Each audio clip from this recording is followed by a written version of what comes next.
오늘 하나님의 말씀을 여러분과 함께 봉독하겠습니다. 누가복음 24장 51절에서 53절까지입니다.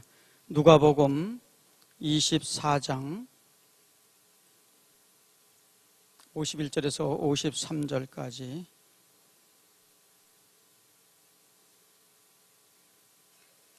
찾으신 줄 알고 봉독해 올리겠습니다.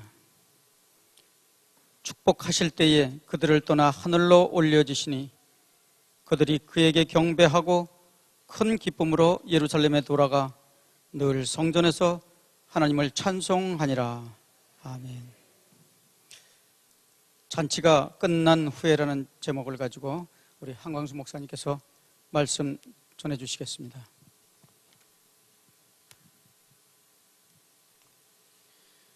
할렐루야. 오늘 말씀해 보니까 예수님께서 3년간의 공생애를 마치시고 승천하시는 장면이 나옵니다. 하늘로 올려지신 겁니다.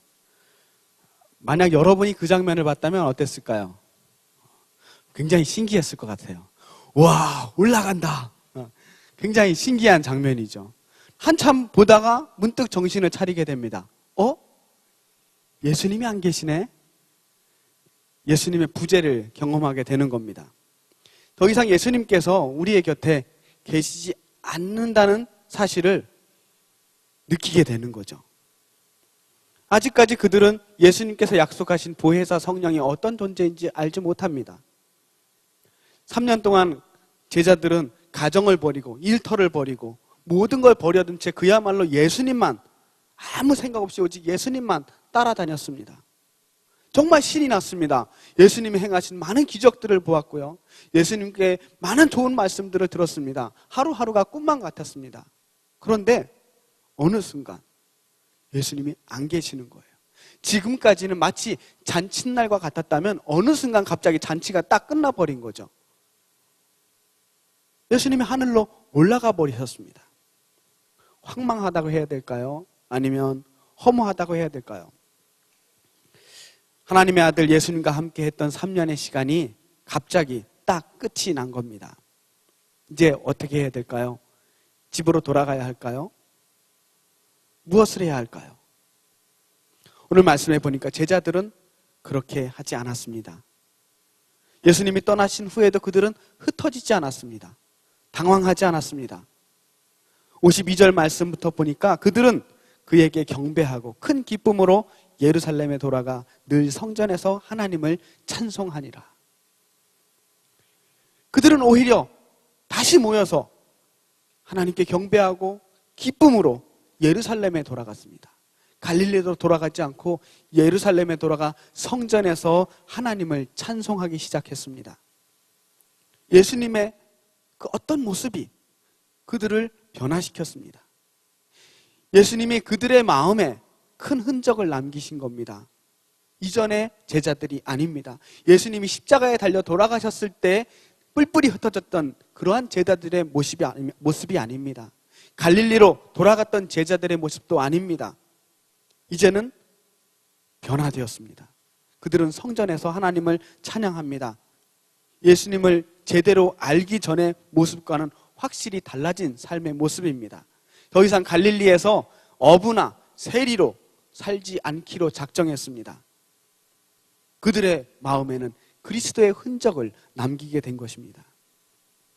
예수님이 떠나간 후에 그들은 비로소 진짜 그리스도인이 되었습니다. 하나님을 찬양하며 이제 예수님을 대신해서 내가 예수님을 닮은 사람들이 되어야겠다고 작정하고 살아가는 사람들이 되었습니다. 잔치가 끝난 후라고 인생이 끝난 것은 아닙니다. 인생은 사실 잔치라기보다는 일상이지 않습니까? 우리의 인생에 정말 잔치처럼 기쁜 날들이 얼마나 됩니까? 대부분은 심심하고 지루하고 매일매일 비슷한 하루하루가 아닙니까? 잔치가 끝난 후에야 비로소 우리의 인생이 시작되는 겁니다. 예수님이 승천하신 후에 비로소 제자들의 본격적인 사역이 시작되었습니다. 바로 그때부터 제자들은 진짜 제자로 살게 된 것입니다. 때로 우리도 정말 외로울 때가 있습니다. 아무것도 남지 않았다고 생각될 때가 있습니다. 하나님은 나의 기도를 들으시지 않은 것 같고 내 기도에 응답하시지 않는 것 같은 답답한 마음이 들 때도 있습니다. 세상에 나만 혼자 버려진 것 같고 나만 뒤처지는 것 같을 때도 있습니다. 때로 그런 절대적인 외로움의 시간이 우리를 괴롭히고 슬프게 할 때가 있습니다. 그러나 바로 그 시간이 우리 인생에 꼭 필요한 여백이고 새로운 시작을 할 수 있는 기회인 줄 믿습니다. 바로 그때가 우리가 하나님을 찬양하며 성전에 들어가 기도해야 될 때인 것을 믿으시기 바랍니다. 진짜 하나님을 만날 기회는 잔치가 끝난 후에야 우리에게 찾아오는 것입니다. 고정희라는 시인이 있습니다. 그분이 쓴 시 하나가 있는데 일부분을 읽어드리겠습니다. 모든 사라지는 것들은 뒤에 여백을 남긴다라는 시입니다. 오, 모든 사라지는 것들 뒤에 남아있는 둥근 여백이여, 뒤안길이여, 모든 부재 뒤에 떠오르는 존재여. 여백이란 쓸쓸함이구나. 쓸쓸함 또한 여백이구나. 그리하여 여백이란 탄생이구나. 여백이 새로운 탄생을 만든다는 이 성찰이 오늘 우리에게 큰 울림을 주는 것 같습니다. 인천 효성 주니어 코랄, 주니어 코랄이 생긴 지 2001년에 생겨서 올해 딱 만 13년이 되었다고 합니다. 그리고 오늘 마지막 무대를 선다는 소식을 들었습니다. 언제나 헤어짐은 아쉽습니다. 그러나 그 사라지는 것들은 뒤에 여백을 남깁니다. 그리고 그 여백은 우리에게 조그마한 흔적을 남깁니다. 그 흔적들이 모여서 우리는 새로운 시작을 하게 될 것입니다.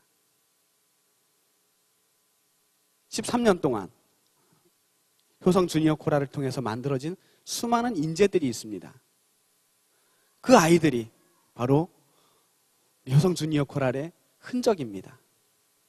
그리고 미래입니다.